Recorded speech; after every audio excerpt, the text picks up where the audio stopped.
नमस्कार प्यारे विद्यार्थियों, एक बार फिर से आपका CCA ऑनलाइन एजुकेशन में आपका हार्दिक स्वागत अभिनंदन करता हूं। जैसा कि हम कक्षा 10 की संस्कृत व्याकरण पढ़ रहे हैं और व्याकरण के अंदर अपना चल रहा है विभक्ति प्रकरण।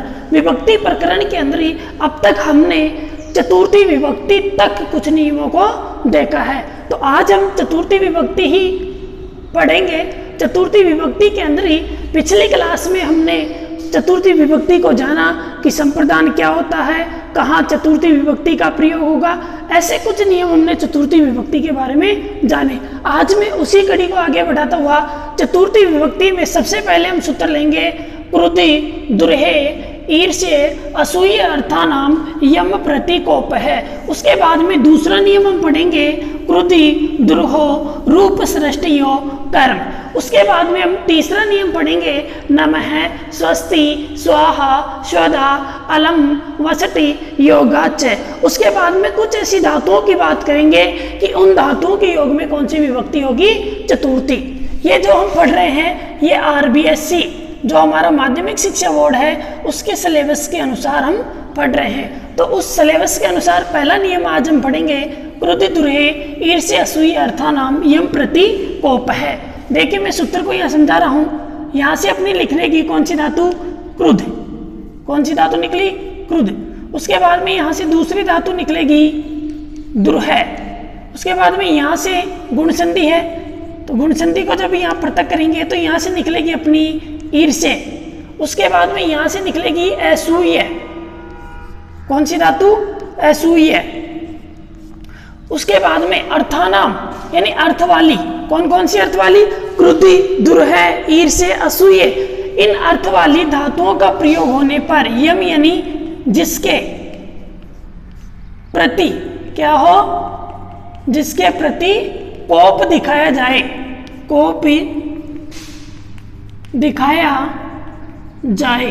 कोप यानी क्रोध, यानी क्रोधी, दुर्हे, ईर्ष्य, असूय अर्थानाम यानी अर्थ वाली धातुओं के प्रयोग में जिसके प्रति कोप दिखाया जाए उसकी संप्रदान संज्ञा होती है। नियम ये कह रहा है कि क्रोध, दुर्हे, ईर्ष्य, असूय अर्थानाम यम प्रतिकोप है, यानी क्रोध, दुर्हे, ईर्ष्य, असूय अर्थ वाली धातुओं के प्रयोग में जिसके प्रति भी कोप दिखाया जाता है उसकी संप्रदान संज्ञा होती है। और जहाँ संप्रदान संज्ञा होगी वहां कौन सी विभक्ति करेंगे हम, चतुर्थी। क्लियर है? एक एक धातु को हम समझेंगे यहाँ अर्थ के साथ। क्रोध यानी क्रोध करना, क्रोध यानी क्या होगा, क्रोध करना। उसके बाद में द्रोह है, द्रोह यानी द्रोह करना या विद्रोह करना। ईर्ष्या यानी ईर्ष्या करना और असूय यानी निंदा करना।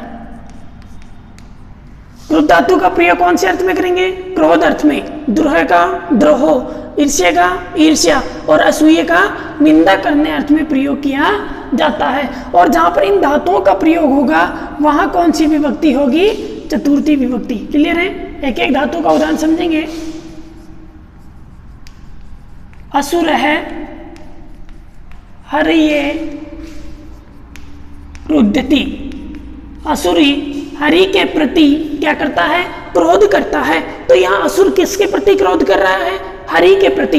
नियम भी यही कह रहा है कि जिसके प्रति यम प्रतिकोप है, जिसके प्रति इस धातु का प्रयोग हो, कौन कौन सी, क्रोधी, द्रोह, ईर्ष्य, असूय, जिसके प्रति भी इन धातुओं का प्रयोग किया जाता हो उसके अंदर कौन सी विभक्ति करेंगे, चतुर्थी। तो यहाँ किसके योग में लिखेंगे, क्रोधी धातु योगे चतुर्थी। क्रोध धातु के योग में कौन सी हुई, चतुर्थी। उसके बाद में द्रोह है, द्रोह यानी विद्रोह करना। दुर्जनः सजनेभ्यः है, द्रुहयन्ति। दुर्जनः सजनेभ्यः, जो दुर्जन है वो सज्जनों का क्या करते हैं, द्रोह करते हैं, विद्रोह करते हैं। तो यहाँ कौन सी धातु आई, द्रोह धातु। कर्ता कौन है, दुर्जन। बहुवचन है ना, तो क्रिया भी यहाँ कौन सी वचन की आई, बहुवचन की। ठीक है? उसके बाद में है ईर्ष्या। ईर्ष्या यानी ईर्ष्या करना। करण है, अर्जुनाय ईर्ष्यति। कर्ण जो है वो किसके प्रति ईर्ष्या करता है? अर्जुन के प्रति। तो यहाँ कौन सी धातु का प्रयोग हुआ? ईर्ष्य धातु का। और जैसे ही ईर्ष्य धातु का यहाँ प्रयोग हुआ, अर्जुनाय में कौन सी विभक्ति हुई? चतुर्थी। उसके बाद में असूय, असूय यानी निंदा करना। जैसे सुरेश महेश की निंदा करता है, सुरेश महेश की निंदा करता है। वाक्य को आप बनाओ, आप बनाइए वाक्य। हमने लिखा है केवल सुरेश और महेश, आगे मैंने धातु लिख दी असूयति। वाक्य बनाए, क्या बनेगा? सुरेश का तो सुरेश है। अब असूय धातु के योग में कौन सी करेंगे? चतुर्थी। तो महेशाय में महेश में चतुर्थी करेंगे तो रूप क्या बनेगा? महेशाय। ठीक है ना? ऐसे आप स्वयं भी वाक्य बना सकते हैं। सुरेश महेश से क्या करता है? सुरेश महेश की निंदा करता है। तो यहाँ कौन सी धातु आई? असूय धातु। तो असूय धातु के योग में यहाँ कौन सी विभक्ति हुई? चतुर्थी विभक्ति। क्लियर है? असूय यानी निंदा करना। एक वाक्य ले दूसरा, जैसे कर्ण है अर्जुनाय। एक ही वाक्यों में हम चारों धातुओं का प्रयोग करेंगे। कर्ण है अर्जुनाय क्रुद्धति। कर्ण अर्जुन के प्रति क्या करता है? क्रोध करता है। और मैं कह दूं कि उसका द्रोह करता है, विद्रोह करता है, तो क्या वाक्य बन जाएगा अपना? द्रुह्यति। क्या बनेगा? द्रुह्यति। यदि मैं कह दूं वो उससे ईर्ष्या करता है, तो वाक्य क्या बन जाएगा? ईर्ष्यति। और हम कह दें कि वो उसकी निंदा करता है, तो वाक्य क्या बन जाएगा? असूयति। क्या बनेगा? असूयति। देखिए एक ही वाक्यों में मैंने चारों धातुओं का प्रयोग किया है। कर्ण है अर्जुनाय क्रुद्धति, द्रुह्यति, ईर्ष्यति, असूयति। क्रुद्ध धातु योगे चतुर्थी, द्रुह धातु योगे चतुर्थी, ईर्ष्य धातु योगे और असूय धातु योगे चतुर्थी विभक्ति। क्लियर है? नियम में कोई दिक्कत नहीं होनी चाहिए। एक बार पुनः देखें। क्रुद्धि, द्रुह, ईर्ष्य, असूय अर्थानाम यम प्रतीकोप है। यानी क्रुद्धि, द्रुह, ईर्ष्य और असूय धातुओं के प्रयोग में यम यानी जिसके प्रति यानी प्रति, कोप यानी कोप दिखाया जाए। क्रुद्धि, द्रुह, ईर्ष्य, असूय अर्थ वाली धातुओं के प्रति जिसके अंदर कोप दिखाया जाए, जिसमें कोप दिखाया जाए, उसकी कौन सी संज्ञा होगी? चतुर्थी। उसकी संप्रदान संज्ञा होगी और वहां कौन सी विभक्ति होगी? चतुर्थी विभक्ति। क्लियर है? क्रोध धातु क्रोध करना, द्रोह यानी द्रोह करना, ईर्ष्या यानी ईर्ष्या करना, असूय यानी निंदा करना। अब देखिए इसी नियम के अंदर एक अपवाद आया। अपवाद भी हम लिखेंगे नोट लगा करके। एक उदाहरण लिखा ग्रंथकार ने, भारी आम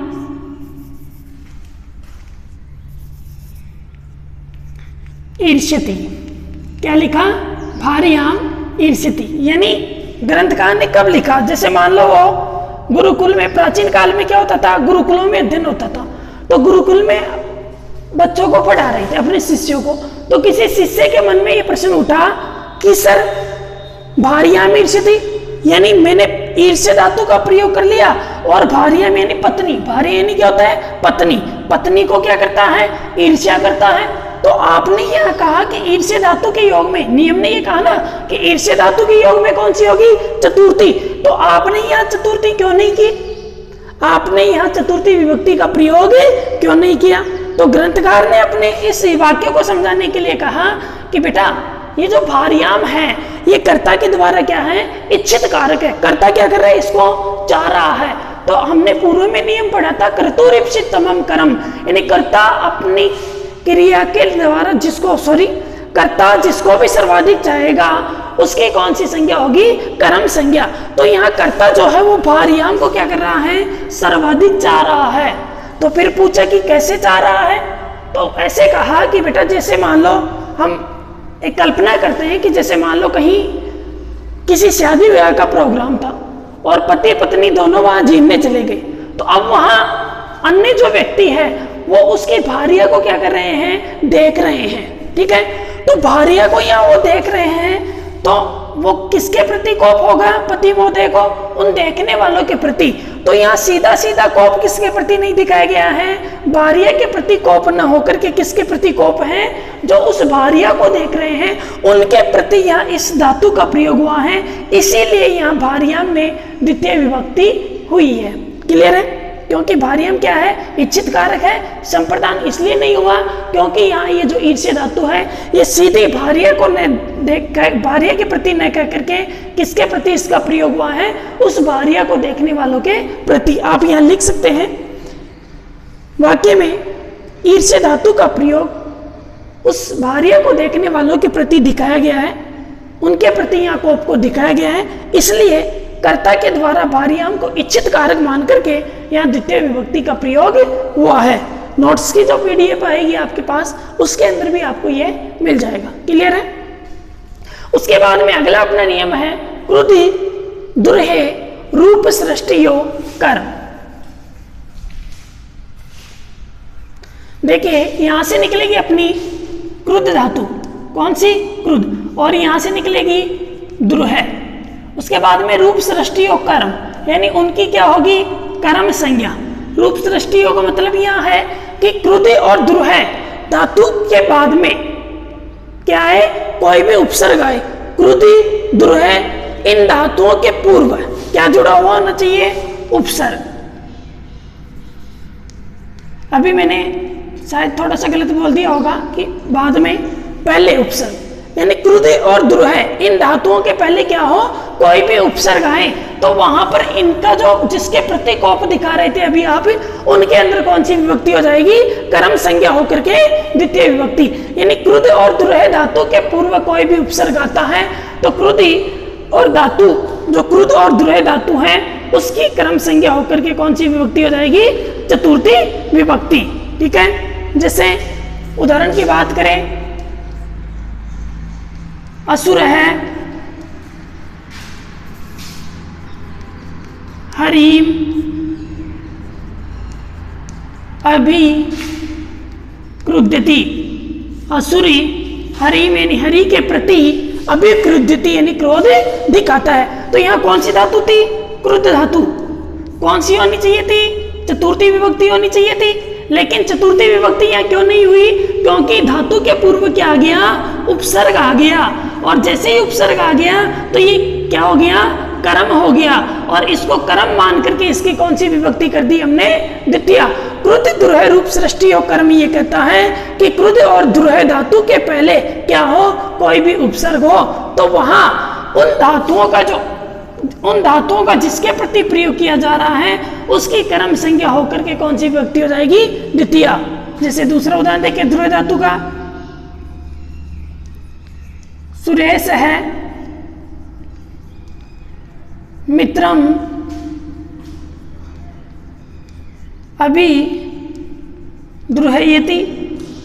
सुरेशी मित्र के प्रति क्या करता है, द्रोह करता है, तो यहाँ कौन सी धातु थी, द्रुह। कौन सी होनी चाहिए थी, चतुर्थी, लेकिन द्रुह धातु के पहले क्या आ गया, उपसर्ग, और जैसे ही द्रुह धातु से पहले हमें उपसर्ग दिखाई दिया कौन सी विभक्ति कर दी, द्वितीय। क्लियर है? दोनों नियम एक दूसरे से जुड़े हुए हैं, एक बार पुनः इनको समझेंगे। क्रुद्ध दुर्ह ईर्ष्य असूय अर्थानाम यम प्रतीकोप है। इस नियम ने ये कहा कि क्रुद्धि दुर्ह ईर्ष्य असूय अर्थ वाली धातुओं का प्रयोग होने पर यम यानी जिसके प्रति क्या दिखाया जाए, कोप दिखाया जाए, उसकी संप्रदान संज्ञा होकर के कौन सी विभक्ति होगी, चतुर्थी। जैसे हमने उदाहरण देखा, असुर है, हरि है, क्रुद्धति। असुरी हरि के प्रति क्रोध करता है। एक ही उदाहरण के अंदर हमने सारी चीज समझी। कर्ण है, अर्जुनाय, क्रुद्धति, द्रोह्यति, ईर्ष्यति, असूयति। उसके बाद में एक अपवाद भी देखा हमने, भार्या ईर्ष्यति, यानी भार्य से क्या करता है, ईर्ष्या करता है। या सीधा सीधा ये जो ईर्ष्य धातु का प्रयोग है वो भार्य के प्रति नहीं है, किसके प्रति है, उसके देखने वालों के प्रति क्या दिखाया गया है, यहाँ कोप दिखाया गया है। इसलिए भार्याम पद को कर्ता के द्वारा क्या माना गया, इप्सित कारक माना गया, और इप्सित कारक मान करके यहाँ इसमें कौन सी विभक्ति हुई, द्वितीय। उसके बाद में हमने पढ़ा क्रुद्धि दुर्हे रूप सृष्टि और कर्म। क्रुद्ध और द्रुह धातु के पहले क्या हो, कोई भी उपसर्ग हो तो वहां इन धातुओं के प्रयोग जिसके प्रति भी इनका प्रयोग करेंगे उसकी कौन सी संज्ञा हो जाएगी, कर्म संज्ञा। और जहां कर्म संज्ञा होगी वहां कौन सी विभक्ति करेंगे, द्वितीय। क्लियर है? आप ग्रीन बोर्ड का स्क्रीनशॉट भी ले सकते हैं ताकि कोई चीज आपको यहां समझने में असुविधा ना हो।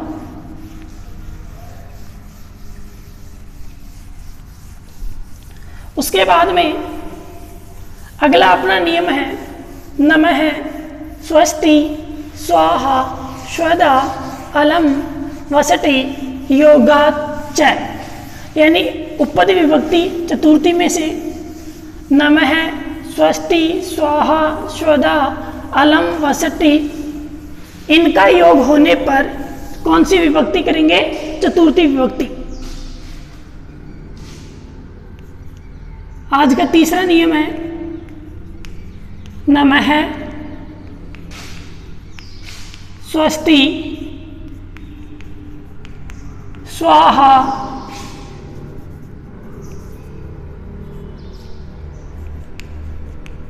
स्वधा अलम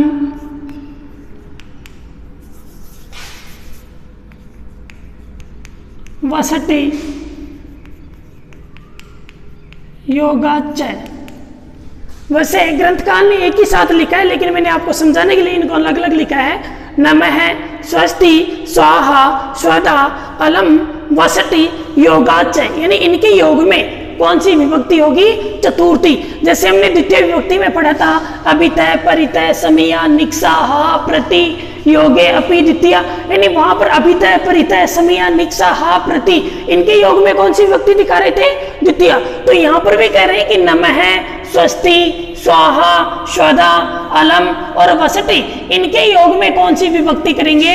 चतुर्थी। यानी जब किसी भी वाक्य में इनका आपको योग दिखाई दे वहां पर हम इनके योग में कौन सी विभक्ति करेंगे? चतुर्थी। एक एक को हम उदाहरण के साथ समझेंगे।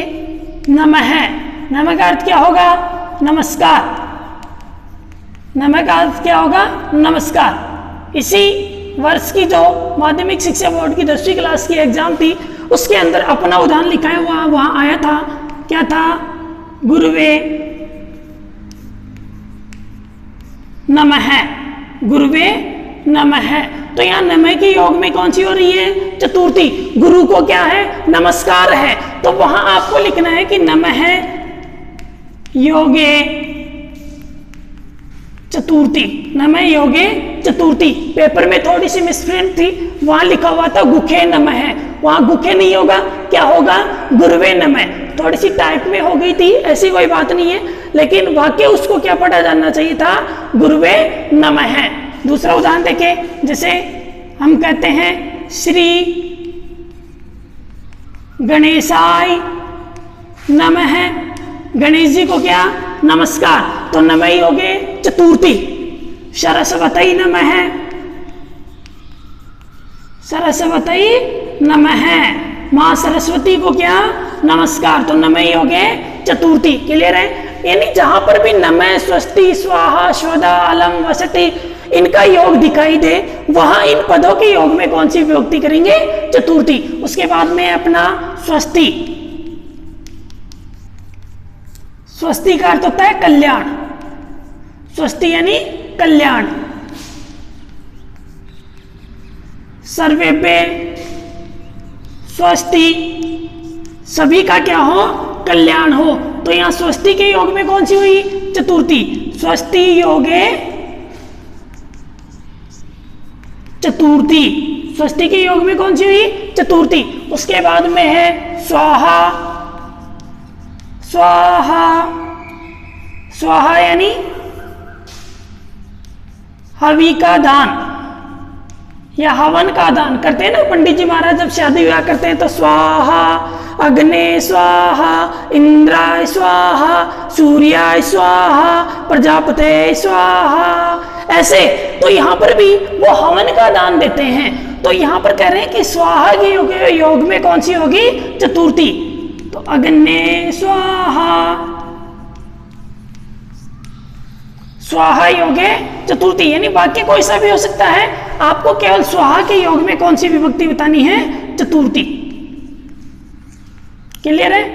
जब किसी भी वाक्य में स्वाहा का योग आपको दिखाई दे तो वहां स्वाहा योगे चतुर्थी। उसके बाद में है स्वधा, स्वधा यानी भी होता है हवन का दान, हवन का दान यज्ञ आदि में करते हैं ना वो वाला। इंद्राय स्वधा, इंद्र के लिए किसका दान? हवन का दान। तो इंद्राय में कौन सी विभक्ति हुई? चतुर्थी। किसके योग में? स्वधा के योग में। उसके बाद में है अलम। अलम का अर्थ क्या हो? समर्थ। अलम का अर्थ यहां क्या निकले? या तो पर्याप्त हो या फिर समर्थ अर्थ हो।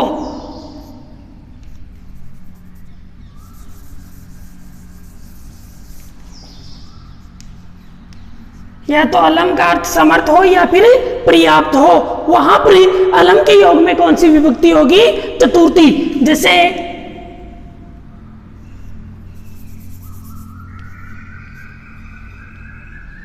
हरि,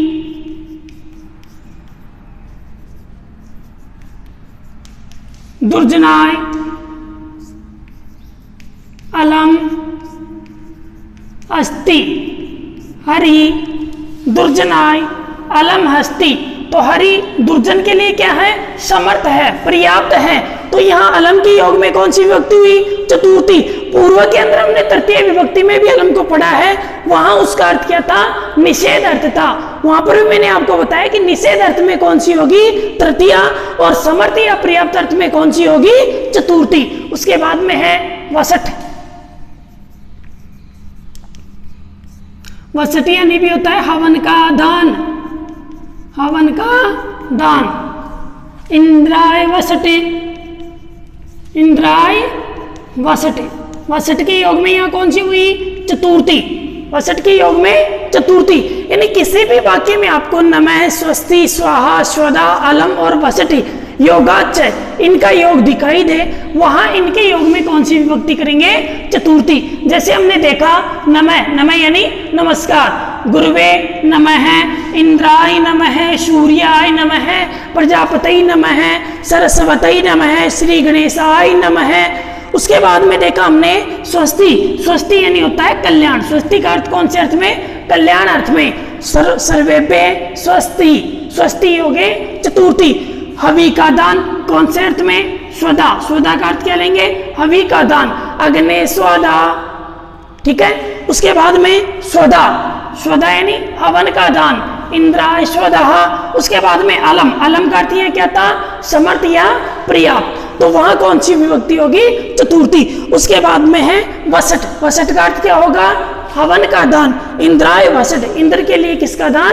हवन का दान। तो किसी भी वाक्य में आपको नमः, स्वस्ति, स्वधा, अलम, स्वस्ति, स्वधा, स्वाहा, अलम और वसट इनका योग दिखाई दे, वहां आपको इनके योग में कौन सी विभक्ति दिखाई दे करोगे? चतुर्थी विभक्ति। क्लियर है? अब देखिए